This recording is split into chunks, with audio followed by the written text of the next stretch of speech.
맨 그 1번 타이틀에 뭐라고 써 있습니까? 네, 참으로 다행이다입니다. 정말로 다행이다.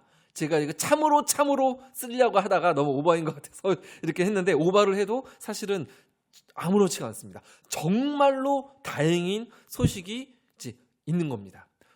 여러분들 혹시 사형 제도 이제 있잖아요, 그죠?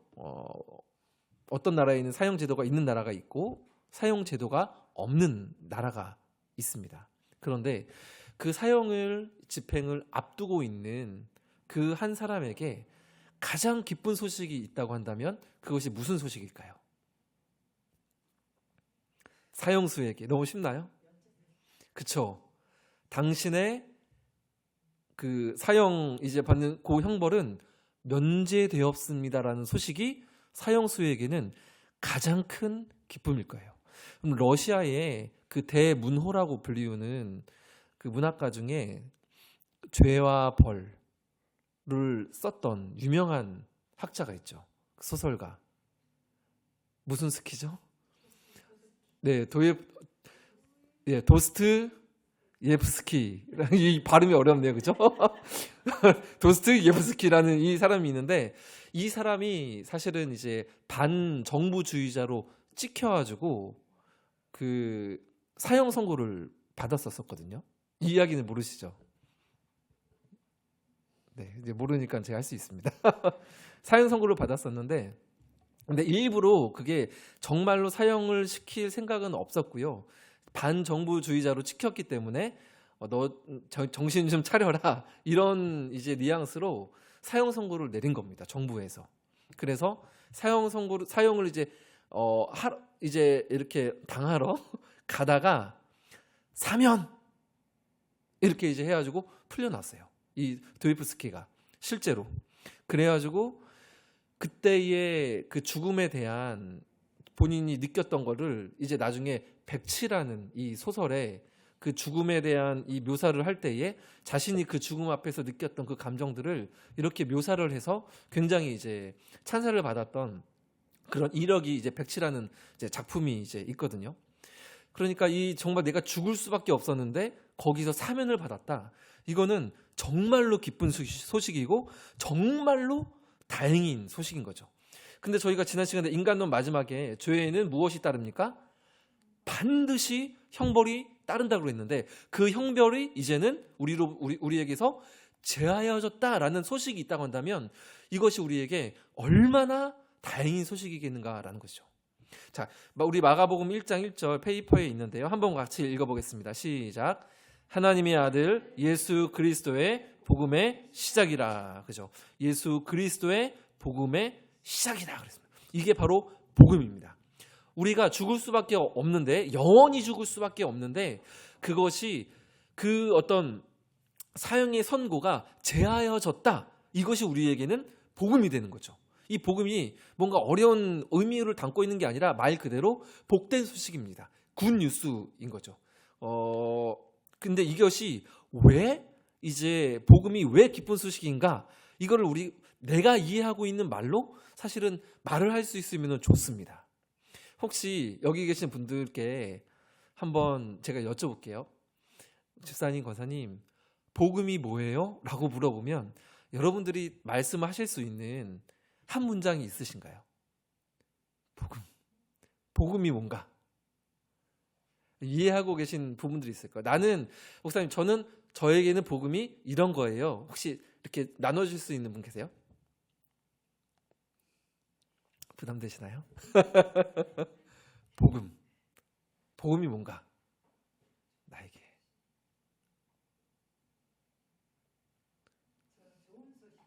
좋은 소식. 네.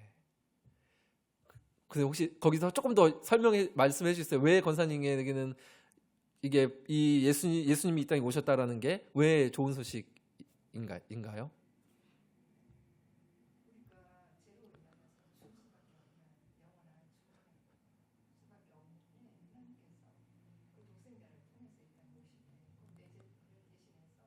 네네.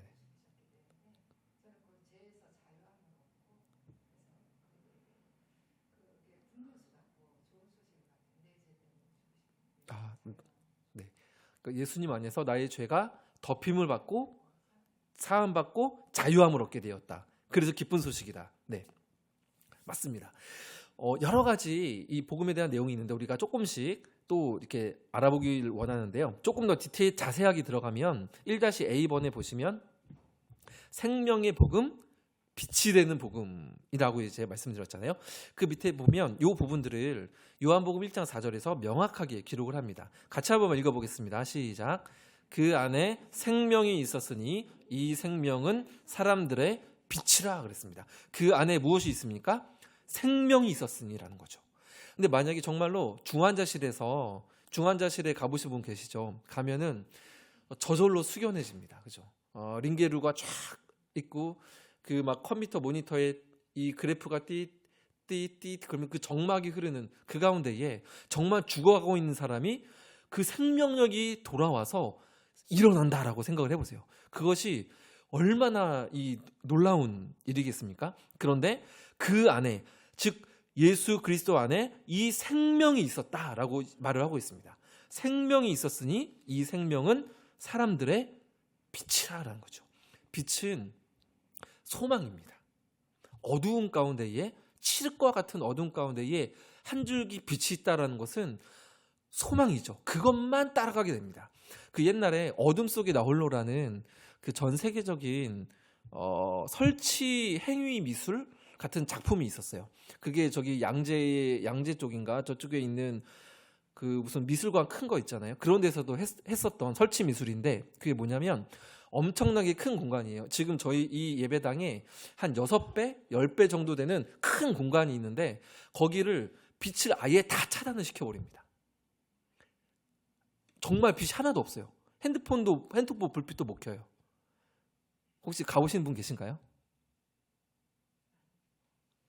근데 거기를 이제 소지품을 다 반납을 하고 앞에 있는 사람 이렇게 어깨에 손을 얹고 따라 들어갑니다. 이렇게. 근데 거기에서 거의 한 40-50분을 돌아다녀요. 근데 거기에서 아무것도 안 보이는, 정말로 안 보여요. 에이, 그래도 목사님 조금이라도 보이겠죠? 아니요. 안 보여요. 아무것도 안 보여요. 근데 거기에서 뭘 하냐면 의자에도 앉고 음료수도 누가 따줘서 먹고 카드나 이 현금도 계산도 해요. 그게 어떻게 가능할까요? 네, 거기에서 일하시는 분들이 시각장애인들이세요. 그러니까 그분들은 귀가 발달을 해서 사람들이 걷는 발자국 그리고 1,000원짜리, 5,000원짜리, 10,000원짜리를 내면 그거를 촉각으로 다 알아요. 그래서 굉장히 제가 인상 깊었던 그게 있었는데 그래서 거기를 1시간 가까이에도 돌고 나가는데 그 빛이 이제 문이 딱 열리고 빛이 쏟아져 들어오는데 와, 살았다 라는 생각이 확 들더라고요. 그러니까 정말 죽어있던 사람들에게, 어둠 속에 있던 사람들에게 예수님이 그러한 생명이 되고 빛이 되신다라는 그런 말씀입니다. 그래서 1-B번에 보면 그래서 복음은 무엇입니까? 소망입니다. 그 밑에 보면 우리 구주 하나님과 우리의 소망이신 그리스도 예수의 명령을 따라 그리스도 예수의 사도된 바울은 이라고 하죠. 우리의 소망이신, 복음이 우리의 유일한 소망이라는 겁니다. 근데 예수님이 나에게 얼마나 필요한지 잘 모르겠어. 정말 예수님이 소망이야? 라고 혹이나 생각이 된다고 한다면 나에게서 내가 그만큼 절망적인 결국을 맞이할 수밖에 없는 죄인이라는 인식이 옅어졌기 때문에 그렇습니다. 내가 정말로 중병이야. 그러면 여기에 이 약을 먹으면 내가 낫는 약이 있어. 그럼 이게 얼마나 나에게 기쁘고 억만금을 줘서라도 살 수 있는, 사야 되는 약 아닙니까? 그죠? 내가 정말 중병에 걸린 게 맞다고 한다면.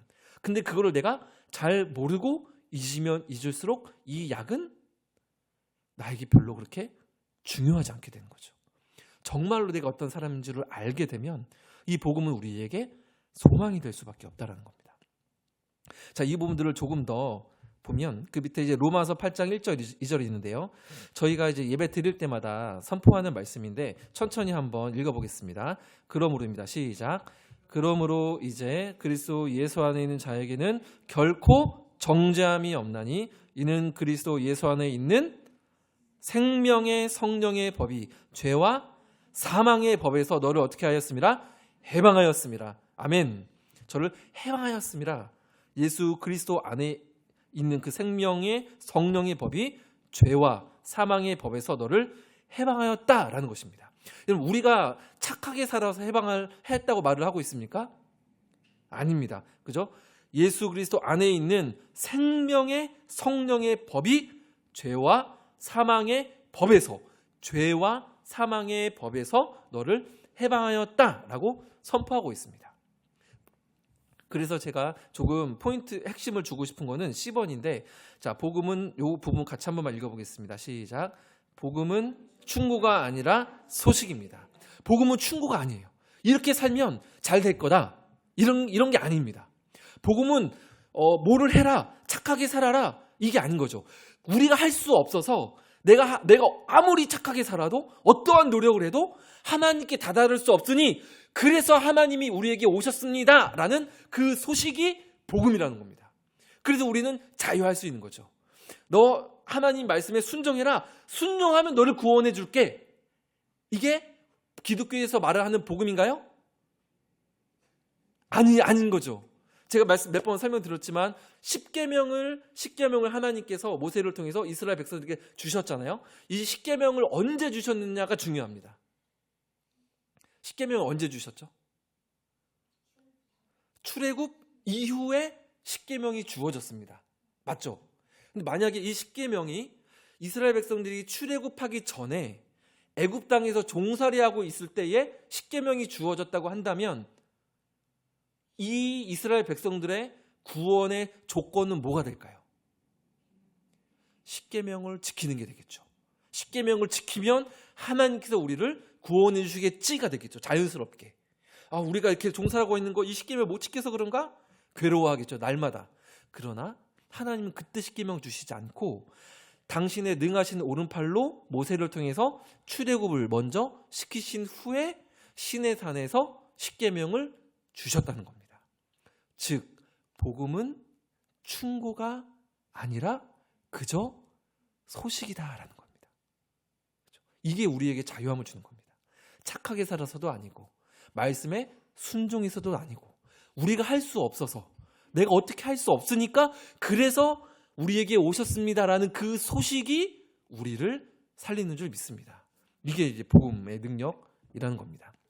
근데 여기에서 오늘은 이 복음에 대해서 제가 한 가지만 더 조금 말씀드리고 2번으로 넘어가려고 하는데요. 우리가 복음을 알고 이제 구원을 받잖아요. 나라는 사람이. 그런데 하나님께서 말씀하시고 있는 하나님 나라의 복음은 단지 내 영혼이 죽어서 천국에 가는 것으로 그치는, 그러한 어떻게 보면 그치는 구원이, 복음의 구원이 이제 아니라는 겁니다. 그러니까 하나님 말씀하시는 복음은 전 우주적이에요. 이게 말이 좀 클 수 있지만 나 한 사람 누군가의 어떤 그 구원이 아니라 피조물 전 세계의 그런 이제 구원이라는 겁니다. 제가 설명을 좀 드릴게요. 자, 이제 복음에 대해서 이 부분들을 알면 개인적으로 더 훨씬 좀 자유함이 좀 느껴집니다. 그리고 하나님이 정말 광대하신 분이구나 라는 사실을 저도 좀 알게 됐는데요. 자, 1번은 한번 같이 읽어주시면 감사하겠습니다. 탈출 이야기가 아니라 회복 이야기라는 겁니다. 그러니까 우리가 예수님을 믿으면 나는 여기 이 땅에서 죽고 천국으로 올라간다라고 보통 우리가 생각을 하잖아요. 근데 그러면 탈출이죠. 이 한많은 세상, 내가 빨리 이 세상을 떠나고 싶다라고 하지만 복음은, 우리의 구원은 단순히 탈출 이야기가 아니라 회복이 되는 이야기라는 겁니다. 그래서 성경책을 여러분도 한번 좀 찾아보면 좋겠는데요. 요한계시록 21장입니다.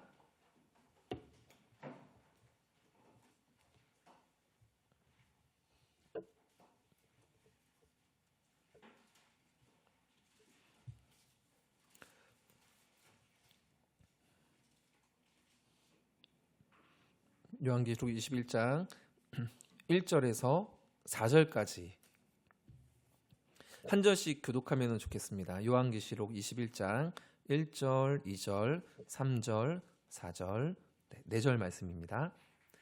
네, 여러분들께서 먼저 1절 읽어주시고 제가 읽고 또 여러분들 읽으시고 또 제가 읽고 이렇게 하겠습니다. 자, 먼저 읽으시면 감사하겠습니다. 또 내가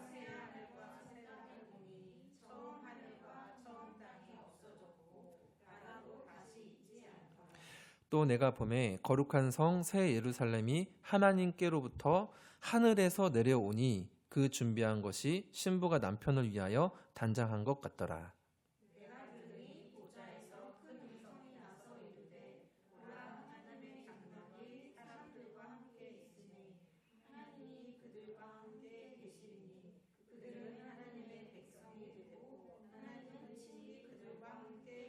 네, 4절을 같이 읽겠습니다. 모든 눈물을 그 눈에서 닦아주시니 다시는 사망이 없고 애통하는 것이나 곡하는 것이나 아픈 것이 다시 있지 아니하리니 처음 것들이 다 지나갔음이러라. 아멘. 나중에 예수님께 오셨을 때에 이 땅에 이제 피조물들 이 세계가 이렇게 회복될 것이다라고 하는데 보면 하나님의 나라가 어떻게 이제 임합니까? 어디로부터 임한다라고 이렇게 내려오는 구절 혹시 좀 찾아보셨나요? 네, 2절에 거룩한 성 새 예루살렘 어디로부터? 하나님께로부터 하늘에서 내려온이라는 거잖아요. 우리가 그냥 우리의 영혼이 구원받아서 천국으로 올라간다. 그게 끝이 아니라 2절에 정말 그 거룩한 성 새 예루살렘이 하나님께로부터 하늘에서 내려온다라고 했습니까? 임하는 거죠. 그러니까 이 땅에 동물도 피조세계, 자연환경, 우리의 인간사 모든 부분들이 어그러지고 고통당하고 하고 있는데 종국에는 그 하나님의 온전한 통치가 임하여서 회복이 된다는 겁니다. 내가 쏙 빠져나가서 이 죄된 이 몸 빨리 벗어버리고 천국으로 올라가야지 이게 아니라 하나님의 통치와 그 거룩한 다스림이 이 땅 가운데 내려옴으로 말미암아 회복이 된다는 겁니다. 이게 이제 성경에서 말을 하고 있는 하나님 나라의 복음이죠. 또 사도행전 3장 21절도 한번 찾아볼까요? 중요한 말씀드리니까 한번 찾아보겠습니다.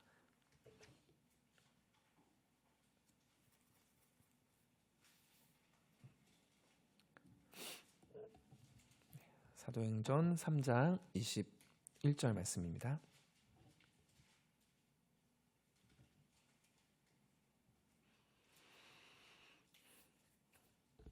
네, 다 찾으셨으면 한 목소리로 천천히 한번 읽겠습니다. 시작. 하나님이 영원 전부터 거룩한 선지자들의 입을 통하여 말씀하신 바 만물을 회복하실 때까지는 하늘이 마땅한 그를 받아두리라. 그죠? 만물을 어떻게 하실 때까지입니까? 회복하실 때까지죠. 네. 탈출이 아니라 이 세상이 그냥 사라지고 나의 육신이 사라지는 게 아니라 회복이 된다는 겁니다. 그래서 우리의 육신은 나중에 예수님이 오시면 우리의 육신도 어떻게 됩니까? 어떻게 되죠? 우리의 몸? 네, 우리의 몸도 온전히 회복이 되는 거죠. 우리의 몸도 영혼도 하나님의 숨결로 창조 지음 받았지만 우리의 육신도 하나님께서 친히 빚으신 소중한 하나님의 형상이고 작품입니다. 우리의 몸도 그래서 우리가 소중한 거잖아요. 그래서 우리가 바디블레싱 운동하지 않습니까? 왜냐하면 나중에 예수님께 오셨을 때에 우리의 몸도 온전히 회복이 될 것이기 때문에 관리하는 것은 당연한 겁니다. 그죠? 자, 그래서 탈출 이야기가 아니라 회복의 이야기다라는 겁니다. 그래서 제가 예전에 그 하우학교 대안학교에 있을 때에도 면접을 볼 때에 기독교 교육이 무엇입니까? 라고 이제 물어봤을 때 제가 교장 선생님께 뭐라고 했냐면 태초의 모습으로 돌아가는 것이 저는 기독교 교육입니다라고 그렇게 말을 했습니다. 그 아담과 하와가 있었던 하나님과 소통할 수 있고 만물과 친화적으로 지낼 수 있는 그 에덴 동산의 그 상태로 돌아갈 수 있도록 코치해 주는 것이 기독교 교육입니다라고 제가 이제 말을 했던 기억이 납니다. 제가 그때 유식하지 않았는데 물론 지금도 유식하진 않지만 어떻게 그런 말을 했는지는 저도 모르겠지만 그렇게 말을 하고 나서 내가 왜 이런 말을 했지? 깜짝 놀랐었던 기억이 있습니다. 회복하는 거죠. 회복. 네. 자, 두 번째는 이것도 이제 조금 비슷한 맥락이긴 한데 이 복음이 통전적인 복음입니다. 단순히 내 영혼이 구원받는 것에서 그치는 것이 아니라 이제 우리의 모든 어떠한 어그러진 이 피조 세계가 통전적으로 회복이 되는 것을 말을 하고 있는데요. 누가복음 4장을 한번 가보겠습니다.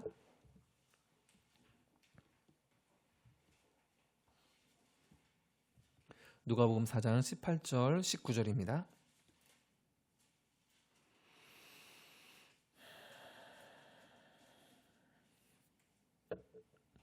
누가복음 4장 18절 19절. 네, 두 절 말씀 같이 한번 읽겠습니다. 시작. 주의 성령이 내게 임하셨으니 이는 가난한 자에게 복음을 전하게 하시려고 내게 기름을 부으시고 나를 보내사 포로된 자에게 자유를, 눈먼 자에게 다시 보게 함을 전파하며 눌린 자를 자유롭게 하고 주의 은혜의 해를 전파하게 하려 하심이라 하였더라. 아멘. 그죠? 가난한 자에게 복음을 전하게 하시려고, 포로된 자에게 또 자유를. 이렇게 보면 어떠한 정말로 그런 실제적으로 먹고 살기 자체가 힘든 사람 이들에게, 그죠? 그리고 또 그다음 나오는 것이 무엇입니까? 포로된 자에게 자유를. 그러니까 신분적으로 정말 그 종의 신분으로 힘들게 살아가 압제되어 있는 그 사람들에게 자유를, 실제적인 자유를 전하는 것이 복음이라는 겁니다. 그러면 오늘날에도 그렇게 어떤 신분에, 오늘날에도 우리는 한국에는 없지만 외국에는 지금 여전히 지금도 노예나 종살이를 하고 있는 이런 부분들이 있죠. 우리나라에도 보면 신한 염전노예 가지고 한때 사회적인 이슈가 되지 않았습니까? 그죠?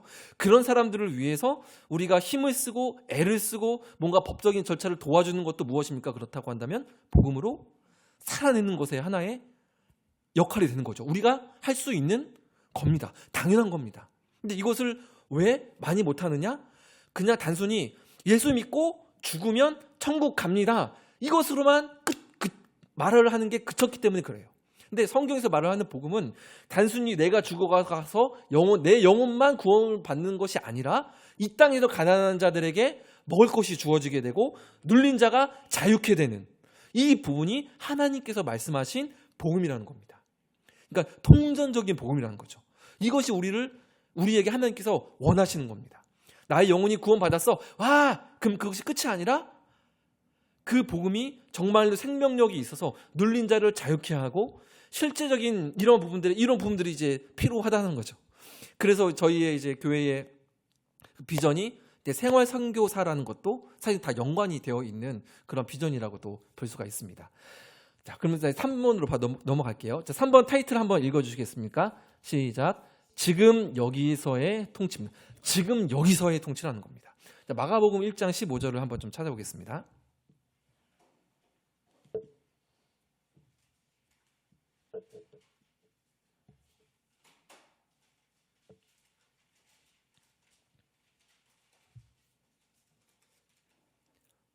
마가복음 1장 15절 같이 한번 천천히 읽으면 좋겠습니다. 같이 읽겠습니다. 이르시되 때가 찼고 하나님 나라가 가까이 왔으니 회개하고 복음을 믿으라 하시더라. 하나님 나라가 어떻게 왔습니까? 가까이 왔다고 했습니다. 그러니까 죽어서 가는 나라가 하나님 나라인가요? 이제 그렇게도 볼 수 있지만 예수님이 이 땅에 오심으로 말미암아 누구의 통치가 임한 거죠? 하나님의 통치가 임한 거잖아요. 그죠? 사망 권세의 통치를 깨뜨리고 예수 그리스도의 다스림 통치가 우리에게 이루어졌습니다. 그죠? 그러면 내가 그 예수 그리스도를 나의 구원자임과 동시에 주인으로 영접하는 거죠. 맞죠? 그죠?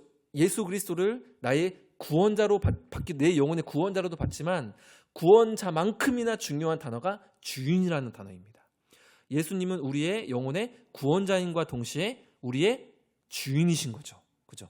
그러면 하나님 나라가 예수님을 통해서 이 땅에 임하게 되면 그때부터 나의 주인은 누구입니까?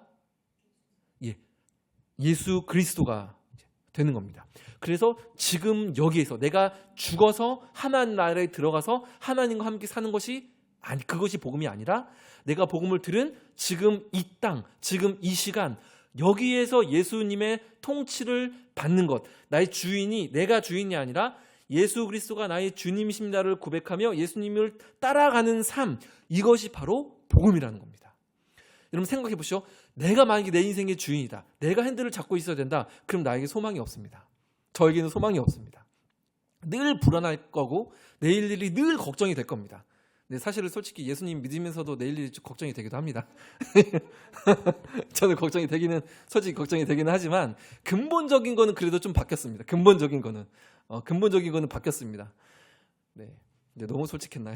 어쨌든 그렇습니다. 어쨌든 그래서 지금 여기서 우리가 누릴 수 있는 복음, 여기서 우리가 복음을 누리지 못한다면 그 이후에 우리가 어떻게 복음을 누릴 수 있습니까? 그죠? 여기에서 주인이 바뀌었다는 겁니다. 예수님이 나의 주인이 되어주셨다. 이것이 우리에게 진짜 복음인 거죠. 주인이 바뀌었다는 소식. 자, 그래서 1번을 정리를 하면, 자, 그 마지막 결론 그 문장을 같이 한번 읽어보겠습니다. 시작. 예수 그리스도는 우리의 산 소망입니다. 네, 예수님만이 우리의 소망이다라는 것입니다. 정말 죽을 수밖에 없다고 한다면 그 예수님의 존재가 나에게 너무나도 귀하게 되는 거죠. 근데 내가 정말 설마 내가 정말 죽겠어? 뭐 어떻게 되겠죠? 그냥 죽으면 아무것도 없어지겠지. 그냥 이렇게 돼버리게 되면 예수님이 나에게 그렇게 소중한 존재가 되지가 않는 거죠. 내가 어떤 존재인지를 알면 알수록, 정말로 내가 죄인이면 죄인을 알면 알수록 나에게는 예수님이 더욱더 필요해지게 되는 겁니다. 자, 2번으로 갔으면 이제 넘어가면 좋겠는데요. 자, 2번 타이틀을 한번 읽어주시면 감사하겠습니다. 시작. 네, 자, 1번이 정말 다행이다.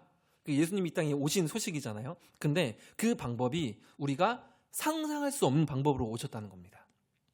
그럼 왜 상상할 수 없는 방법으로 오신 걸까요? 혹시 그냥 생각나시는 것들을 편히 좀 나누실 수 있을까요? 왜 상상할 수 없는 방법으로 오셨다? 그 어떤 방법이길래? 그죠? 십자가에서 죽으시는 방법. 쉽게 생각하면 그 죄와 사망을 깨뜨리면 예수님이 그냥 권투 글러브 하나 끼고 와가지고 사단 불러내서 그냥 이렇게 해가지고 그냥 해서 승리하도 와 그냥 골든 배트 딱 차고 그러면은 승리할 것 같은데 죽으셨잖아요. 이게 우리가 이해할 수 없는 방법인 겁니다. 그죠? 또 어떤 또 상상할 수 없는 방법을 또 쓰셨을까요? 네, 훌륭하십니다. 네, 인간의 모습으로 오셨다는 겁니다. 그리고 그것을 우리 성육신이라고 하잖아요, 그죠? 성육신. 그래서 이거를 저희가 조직신학적인 용어로 제가 옆에다 써놨는데 그리스도의 비하라고 합니다. 낮아질 비, 아래로 낮아진다라는 뜻. 그래서 신학적인 용어로 그리스도의 비하라고 합니다. 비하. 그러니까 쉽게 말할 때 뭐 이렇게 비하하지 마 하잖아요, 그죠? 그것과 이제 같은 이제 의미인 거죠. 그리스도의 비하. 우리가 상상할 수 없는 방법으로. 잘 아는 말씀들을 제가 이렇게 이어서 이렇게 조금 해놓았는데요. 그는 근본, 여기 한번 읽어보도록 하겠습니다. 그는 근본 하나님의 본체시나 하나님과 동등됨을 취할 것으로 여기지 아니하시고 오히려 자기를 비워 종의 형체를 가지사 사람들과 같이 되셨고 사랑의 모양으로 나타나사 자기를 낮추시고 죽기까지 복종하셨으니 곧 십자가에 죽으심이라. 여기 다 나와 있죠. 본체, 종, 복종하셨다라는 겁니다. 그는 근본 하나님의 본체시나 라는 말, 본체는 말 그대로 모양, 모습, 형체를 뜻을 합니다. 그러니까 여기서 그는 누굴까요? 네, 예수님이죠. 그러니까 예수님은 근본이라 하면 에센스입니다. 가장 본질이 되는 그 가장 기초적인 단위. 그러니까 예수님은 정말 본질적으로 하나님의 모양이시나 이런 뜻인 거죠. 즉 예수가 누구다? 하나님이시라는 겁니다. 맞죠? 그는 근본 하나님의 본체시나 그러니까 예수님이 하나님이시지만 하나님과 동등된 것을 취할 것으로 여기지 아니하셨다라는 겁니다. 이 성육신을 이야기할 때 우리 인간 입장에서 보았을 때에 가장 그 비유 같은 거, 설교 같은 거 하면 목사님들이 할 때에 여러분들 어떠한 곤충이 됐다고 한번 생각해 보십시오 하면서 보통 가장 많이 언급하는 곤충이 뭡니까? 바퀴벌레잖아요. 그러니까 우리가 바퀴벌레가 되었다 한번 생각해 보십시오 하면서 그런 이야기를 많이 하지 않습니까? 혹시 앤트맨이라는 영화 보신 분 계신가요?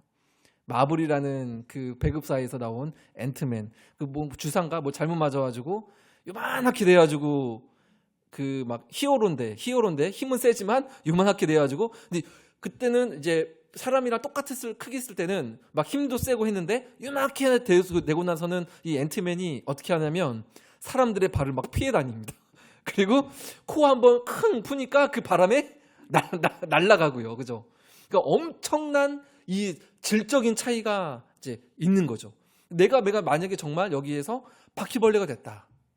얼마나 사실은 그게 얼마나 불편하고 밟혀 죽을까봐 노심초사하면서, 그죠? 어디에 가면은 빵 부스러기가 떨어졌을까? 오늘 이따가 밥 먹고 있는데 저희 식탁 아래 가면은 밥 한 톨 떨어져 있을까? 그거 하면서 찾아가면서 인생이 바퀴벌레 인생이 되지 않겠습니까? 그런데 예수님의 비하는 이거보다도 훨씬 더 질적으로 큰 차이가, 무한한 질적인 차이가 있는 비하입니다. 왜냐하면 바퀴벌레도 누구의 피조물이죠? 하나님의 피조물이잖아요. 그럼 사람도 하나님의 피조물이잖아요. 동급입니다. 어떻게 보면 바퀴벌레와 사람은 물론 질적인 차이는 있지만 하나님의 피조물이라는 범위 안에서는 동급입니다. 제 말이 틀렸나요? 좀 거시기 하신가요? 바퀴벌레도 피조물이고 우리도 피조물입니다. 그런데 예수님은 피조물이 아니잖아요. 하나님이시잖아요. 하나님이신데 우리의 인간의 모습을 입고 이 땅에 그대로 오셨다는 겁니다. 그러면 엄청난, 우리가 가늠할 수 없는 무한한 질적인 차이가 사실은 이 성육신의 섭리 가운데에 있다는 겁니다. 근데 그래서 이 사람들이 그거를 도무지 받아들일 수 없는 하나님의 지혜라고 말을 하는 거죠. 상상할 수 없는 방법으로 오셨으니까 하나님이 어떻게 사람이 되셨는가, 이거는 있을 수가 없는 일이라는 거죠. 도무지. 그래서 그 밑에 구절을 보시면 이제 고린도전서 2장 6절에서 8절인데요. 제가 천천히 한번 읽어볼게요. 그러나 우리가 온전한 자들 중에서는 지혜를 말하노니 이는 이 세상의 지혜가 아니요 또 이 세상에서 없어질 통치자들의 지혜도 아니요 오직 은밀한 가운데 있는 땡땡땡의 지혜를 말하는 것으로서, 요 세 글자는 뭐가 들어갈까요? 그냥 때려 맞추셔도 됩니다. 세 글자. 하나님이 들어갑니다. 오직 은밀한 가운데 있는 하나님의 지혜를 말하는 것으로서 곧 감추어졌던 것인데 하나님이 우리의 영광을 위하여 만세 전에 미리 어떻게 하신 것이라? 정하신 것이라. 만세 전에. 우리가 예전에 실론 배울 때에 하나님이 즉흥적인 하나님이다, 계획적인 하나님이시다, 계획적인 하나님이다 나눴던 거 기억나시죠? 만세 전에 미리 정하신 것이라. 그 하나님의 지혜의 지혜를 덧입히셔서 이것을 이제 하셨다는 거죠. 근데 만일 이 지혜를 사람들이 알았다고 한다면 예수님 십자가에 못 박았겠습니까? 뭐 안 박았겠죠. 저 사람이 여보시오, 이 예수라는 사람이 하나님의 아들이요, 당신은 못 믿겠지만 정말이야 하라고 해서 사람들이 다 그것을 하나님 지혜를 알았다고 한다면 누가 창으로 예수님의 몸을 찌르겠습니까? 그거는 미친 거죠. 그죠? 도무지 상상할 수 없는 방법으로 했기 때문에 사람들이 때리고 십자가에 못 박아서 죽인 겁니다. 그래서 그 마지막 절에 보면 이 지혜는 이 세대의 통치자들이 한 사람도 알지 못하였나니, 한 사람도 알지 못했다 그랬어요. 함께했던 3년 동안이나 함께했던 제자들도 알았습니까? 알지 못했습니다. 예수님이 계속 말을 하잖아요. 하늘의 미랄이 땅에 떨어져 죽어야 많은 열매를 맺느니라. 내가 아버지께로 가느니라. 이게 무슨 말인지 도무지 모르겠어. 내가 받을 수 없도다. 어려운 마음 하시는도다 하잖아요. 예수님이 계속 말씀하시는 제자들은 딴소리하고 겁난다, 두려워한다. 그러니까 예수님이 내가 올라가야 아버지께로 감이라. 그래야 내가 올라가야 성령을 보내주신다. 계속 말을 하는데도 제자들은 몰라요. 알 수가 없습니다. 그래서 한 사람도 알지 못하였나니 만일 알았더라면 영광의 주를 십자가에 못 박지 아니하였느니라. 그러니까 놀라운 지혜인 거예요. 상상할 수 없는 방법으로. 그래서 그 비하의 단계가 있다고 한다면 요거는 그냥 제가 이제 임의적으로 그냥 제가 정리를 한 겁니다. 일단 성육신 하셨죠. 그리고 이 부분도 갈라디아서 4장 4절도 한번 찾아볼까요? 요 부분도 또 중요한 말씀입니다.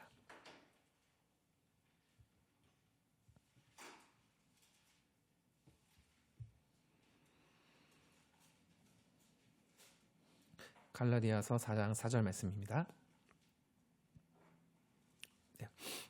4절과 5절 말씀 갈라디아서 4장 4절 5절 두 절 말씀 천천히 같이 한번 읽겠습니다. 시작. 때가 참에 하나님이 그 아들을 보내사 여자에게서 나게 하시고 율법 아래에 나게 하신 것은 율법 아래에 있는 자들을 속량하시고 우리로 아들의 명분을 얻게 하려 하심이라. 아멘. 그 성육신 가운데에는 율법 아래에 나셨다라고 하고 있습니다. 율법 아래에 나셨다는 말은 무슨 말일까요? 이렇게 어렵지 않아서 아마 말씀해 줄 수 있는 저희 성도분들 계실 것 같은데, 율법 아래에 나셨다 예수님이, 이 말이 무슨 말일까요?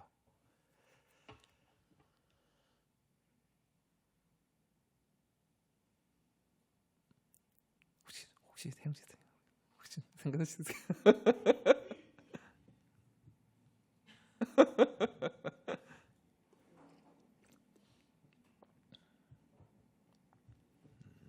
예수님이 성육신 하셨을 때 율법 아래에 나셨다.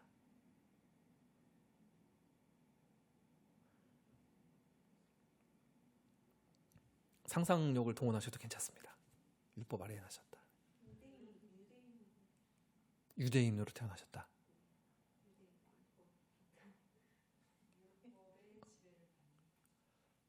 네네, 비슷합니다. 맞습니다. 네, 율법의 요구를 받을 수밖에 없는 존재로. 근데 율법을 어기게 되면 어떻게 되죠? 정죄받잖아요. 네, 네, 직원을 해주셔서 늘 네, 감사합니다. 그죠? 네, 율법 이렇게 율법을 지키면은 사실은 네, 못 지키잖아요, 그죠?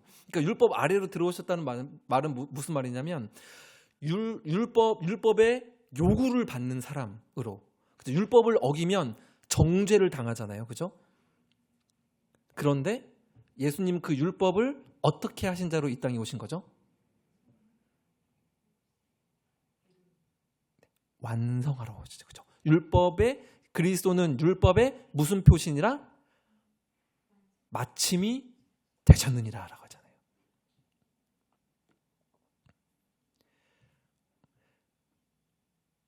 그러니까 예수님이 이 땅에서 모든 율법의 요구를 이루셨죠.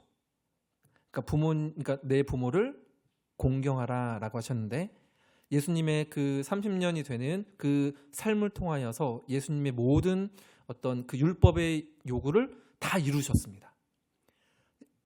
왜냐하면은 하나님이시지만 동시에 인간이시고 인간이시지만 동시에 하나님이시기 때문에 그 율법의 모든 요구를 이루셨지만, 그래서 죽을 필요가 있으셨나요? 없으셨어요. 그런데도 십자가의 죽으심은 누구 때문이죠? 율법 아래에 있었던, 정죄를 받고 있던 우리 때문에 대신 정죄를 받고 십자가에서 죽으신 겁니다. 이게 바로 율법 아래에서 났다라는 말인 거죠. 우리와 똑같은 처지로 들어오셨다는 거죠. 율법은 우리를 정죄하지만 예수님은 살아계시면서 그 모든 율법을 이루셨고, 우리가 정죄받아야 되는 율법의 요구를 십자가에서 모두 다 받으심으로 우리가 감당해야 된 율법의 어떠한 요구와 정죄를 다 담당하셨던 거죠. 그래서 오늘날 우리는 십계명을 못 지키면 어떻게 됩니까? 죽습니까? 그래도 삽니까? 그래도 삽니다. 왜요? 예수님이 율법을 완성하셨기 때문에. 그러면 우리에게 이 십계명은 이제 더 이상 필요합니까? 필요 없습니까? 그래도 필요합니다. 왜요? 내가 하나님을 잘 섬기고 있는가, 예배자로 잘 살아가고 있는가, 우리의 기준 역할을 해주기 때문에 그렇습니다. 십계명은 완성이 되었지만 여전히 우리에게 필요한 하나님의 말씀인 거죠. 그러나 그것을 못 지키다고 해서 스스로를 죄책감을 갖거나 누군가를 정죄할 특권이 우리에게는 없습니다. 왜요? 모든 정죄는 누가 받으셨기에? 십자가의 예수님이 영단번의 제사로 받으셨기 때문에 우리에게는 결코 무엇이 없다? 정죄함이 없다라는 것이 성경의 선언입니다. 자, 두 번째가 율법 아래로 나심이었죠. 자, 세 번째는 비하의 단계로 따지면 고난입니다. 고난. 이게 비하의 세 번째 단계라고 볼 수 있습니다. 하나님이신데 고난을 받으신 거죠. 네 번째는 죽으심입니다. 이게 가장 충격적인 거죠. 하나님이 죽으셨다라는 말이 된 겁니다. 하나님이 죽으셨다는 말.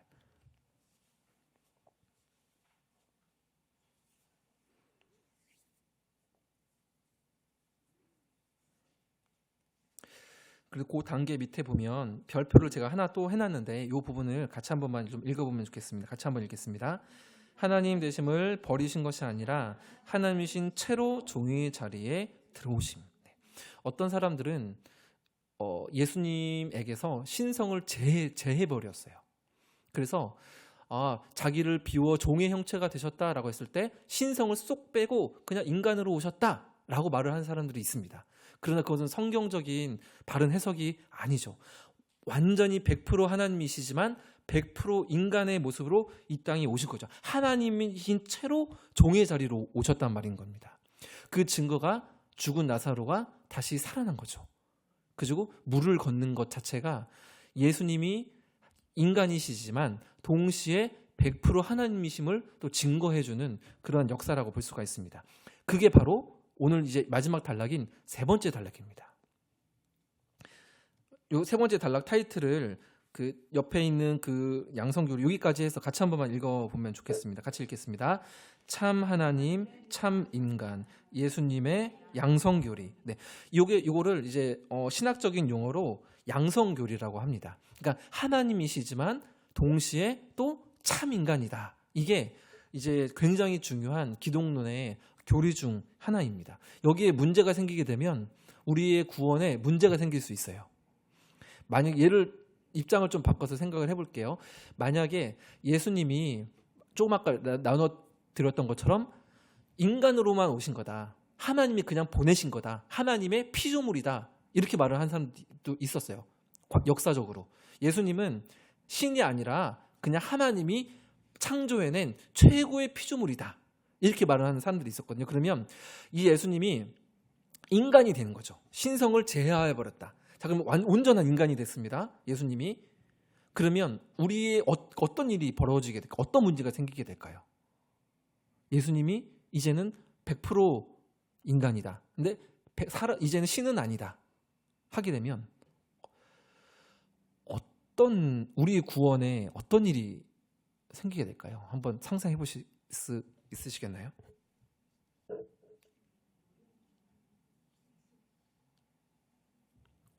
어떻게 될까요? 예수님이 하나님이 아니시라면. 네, 그렇죠. 인간을 원래는 구원할 수 있습니까? 없는 거죠. 죄라는 바다가 있으면 같이 빠졌어. 나 살려줘. 근데 옆에 있는 사람이 이렇게 구해줄 수가 없는 거죠. 그죠? 인간을 구원할 수 없다. 그런 능력이 인간에게는 없다라는 겁니다. 그리고 또 인간이라고 한다면 그 모든 인류의 죄를 인간이 짊어질 수 있을까요? 짊어질 수가 없겠죠. 하나님이시니까 그것이 가능한 겁니다. 반대로 생각을 해볼까요? 예수님이 인간이 아니다. 그냥 그렇게 뭔가 사람들의 어떤 환상처럼 좀 가상의 어떠한 인물이고 하나님은 맞는데 인간은 아니야. 이렇게 주장하는 사람들도 있었습니다. 그렇게 되면 어떻게 될까요?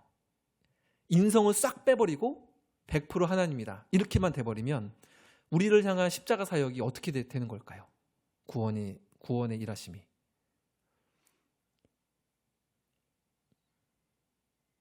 복잡하시나요, 우리가?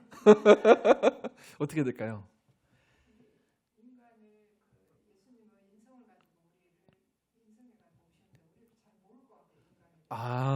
네, 그렇죠. 그는 우리의 체휼하시는 분이시니 우리의 모든 아픔을 이제 아신다라는 그런 말씀이 있잖아요, 그렇죠? 그렇죠. 그러면 우리를 전혀 모르시고 그냥 하나님의 고난과 고통이 무의미하게 되겠죠. 그죠? 만약에 하나님이시라고 한다면 십자가에 못 박혀 죽으실 때도 겉으로만 연극하는 게 되겠죠. 하나도 안 아픈데 아이고 아파라 이렇게 돼버리는 거야. 그러면은 이 성경에 있는 이게 뭐예요? 그가 채찍에 맞음으로 우리가 나음을 얻고, 이게 이 말씀이 어떻게 되는 거예요? 어그러지게 되는 거잖아요. 그러니까 즉 예수님이 채찍에 맞으심으로 고통을 당하신 것은 100% 리얼이다 거짓이다? 리얼이다라는 거죠. 그가 채찍에 맞음으로 우리가 나음을 얻고라고 했잖아요. 그가 찔림으로 우리가 나음을 얻었다라는 이 말씀이, 그래서 이것을 이루시기 위해서 인간의 몸을 입고 이 땅에 오셔야 했던 겁니다. 즉 하나님은 100% 하나님이시면서 100% 인간이다라는 겁니다. 그래서 이 양성교리가 예수님께는 두 가지의 본질적 성품이 있다라는 의미이고요. 그 밑에 줄 보시면 성부 하나님과 성령 하나님은 신성만 가지고 계시지만 성자 하나님은 신성과 함께 인성도 소유한다. 이 표를 제가 좀 준비를 했습니다. 이제 따로 공부하는 책이 있는데 이렇게 표로 좀 표시하기가 좀 애매하기는 하지만 그래도 좀 이해를 돕기 위해서 표를 좀 가지고 와봤습니다. 보면 저희가 성부, 성자, 성령 저희가 삼위일체 나누었었잖아요, 그렇죠? 세 위격이시지만 동시에 한 분 하나님이시잖아요. 근데 성부와 성령은 인성을 갖고 계십니까? 인성을 갖고 계시지 않죠. 오직 성자 하나님만, 그죠? 여기 보면 이렇게 겹쳐 있는 부분이 바로 성자 예수님이신 거죠. 근데 그 성자 예수님에게는 동시에 무슨 성이 있습니까? 인성이 있는 거죠. 네, 바로 이 표가 저희가 이제 이 예수 그리스도에 대해서 성경에서 말을 하고자 있는 바를 가장 그래도 좀 스탠다드하게 도시적인 표로 표현한 부분입니다. 성부가 인성 아니고 성령도 인성이 아니고 오직 성자만이, 그러나 100% 인간이지만 또 동시에 100% 하나님이신 이 부분들이 있습니다. 그래서 이 부분들에서 과거 기독교 역사를 보면 이단들이 많이 나왔어요. 아니다, 예수님은 그냥 어떤 귀신 같은 존재다, 100% 하나님이다, 인간으로 오신 게 아니다, 이렇게 말을 하는 사람들도 반대로 100% 인간이다, 어떻게 하나님이냐, 그냥 피조물일 뿐이다, 이렇게 말을 하는 사람들 이렇게 있는데, 이 부분들이 제가 이 표에도 또 보시면 첫 번째가 좀 어려운 단어이긴 한데 네스토리오스주의라는 부분인데 이 말은 무슨 말이냐면 두 위격으로 분리가 되어 있다는 겁니다. 쉽게 말하면 2인 1조인 거예요. 표로 말씀드리면 요겁니다. 이렇게 되는 거예요. 인간의 인격과 신적 인격이 이렇게 함께 있는 게 아니라 분리되어 있다는 겁니다. 이 부분들이 왜 필요할까 하시지만 나중에 제가 어제 신천지 비판 이 책도 또 좀 공부한다고 읽었거든요. 이런 부분들이 명확하게 저희가 하다 보면 나중에 신천지에서 말을 하는 그 교리들, 신천지는 예수님도 실패자로 봐요. 아담도 실패했고, 모세를 세웠지만 모세도 실패했고, 다윗을 세웠지만 다윗도 실패했고, 그래서 나중에 예수님을 세웠는데 예수님도 실패했고, 그래서 결국에는 승리자로 누가 왔어? 이만희가 왔다는 게 이게 신천지의 교리입니다. 여러분 웃으시죠? 근데 이게 막 짝교리 뭐 이거저거 해가지고 짝을 맞춰가지고 이렇게 하다 보면 그런가비요 하고 이렇게 빨려 들어가게 됩니다. 근데 이런 부분들, 이제 하나님이 누구시고 예수님이 어떠한 존재로 오셨고, 이 부분이 우리가 이제 명확하면 그런 교리들에 휘말리지 않을 수 있어요. 이게 이단으로 정죄받은 이제 사상입니다. 네스토리우스주의라는 것. 2인 1조로 일하신다. 예수님이 2인 1조다. 여기 이제 네스토리우스주의고, 두 번째가 이제 유티키스주의인데, 이거는 뭐냐면 두 본성을 혼합한 겁니다. 뭐와 섞었더니 무슨 철강이 나왔다, 이런 것처럼. 그러니까 제3의 새로운 뭔가가 이 예수님이다, 이렇게 말을 하는 주의가 이 유티키스주의입니다. 보면 인성과 신성이 합쳐져서 새로운 본성으로 오신 존재가 예수님이다. 그러나 합쳐진 게 아니죠. 함께 계신 거죠.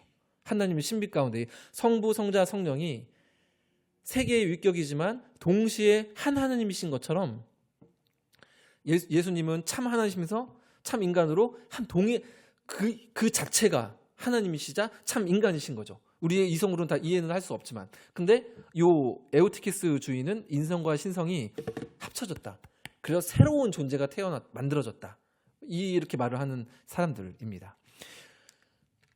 네. 이렇게 하고, 세 번째 표에 있는 부분들은 이제 아리우스주의인데, 이거는 이제 신성을 격화시키는 겁니다. 그래서 이제 말씀드렸던 것처럼 성자는 그저 이제 탁월한 특별한 피조물이다, 이렇게 해서 신성을 격화시키는 것, 이런 부분들이 있었고, 그 표의 왼쪽에 보시면 혼합 없이 두 본성 요 부분을 천천히 한번만 읽어봤으면 좋겠습니다. 시작. 혼합 없이 두 본성은 각각 온전하다. 이 부분 여러분 혹시 이해가 되시나요? 이제 혼합이 없다는 거죠. 혼합이 없어서 새로운 피조물이 있는 게 아니라 두 본성이 각각 온전하다는 겁니다. 함께 계시지만 그 자체가 두 본성은 각각 온전하다. 자, 두 번째는 뭐가 없습니까? 변화 없이 신성은 격화되지 않는다. 변화 없는 거죠. 하나님의 신성이 격화되거나 예수님의 어떤 인성이 뭐 사라지거나 이게 아니라 그게 아니라 신성은 여전히 그대로의 신성이 유지한다. 격화되지 않는다라는 거고요. 자, 세 번째, 분리 없이 두 본성의 주어는 항상 하나다라는 겁니다. 분리되지 않는다는 거죠. 항상 한 분 예수님이라는 겁니다. 언제나 죽은 나사로를 살리실 때도 예수님이시고 배고파서 음식을 드실 때도 예수님이신 겁니다. 바로 그 말이에요. 분리가 없다라는 말이에요. 자, 네 번째는 뭐가 없습니까? 분열이 없다라는 겁니다. 그래서 이 연합은 영원하다. 이게 말이 조금 어려우시죠? 근데 나중에 한번 또 보시면 이해되실 겁니다. 근데 이게 451년도에 칼케돈 회의라는 회의에서 그 500명의 감독들이 모여서 최종적으로 선택한 성경에서 말을 하고 있는 가장 바른 교리다라고 해서 땅땅땅한 교리가 바로 이 네 가지입니다. 그 전까지는 엄청나게 많은 이단들의 침투가 있었습니다. 교회 안에.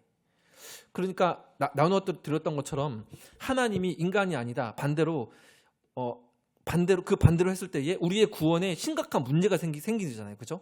하나라도 어그러지게 되면 우리의 구원이 흔들려 버리게 됩니다. 그러니까 교회에서는 감독들이나 이 교회에서는 그러한 하나님 어떤 예수님이 어떠한 분이신가, 진짜 하나님, 진짜 인간이신가 여기에 대해서 계속 싸웠습니다. 수백 년 동안 싸우고 하다가 451년도에 이제 우리가 성경적으로 이거를 정리를 합시다라고 해서 451년도에 모여서 회의를 한 결과가 바로 이 네 가지입니다.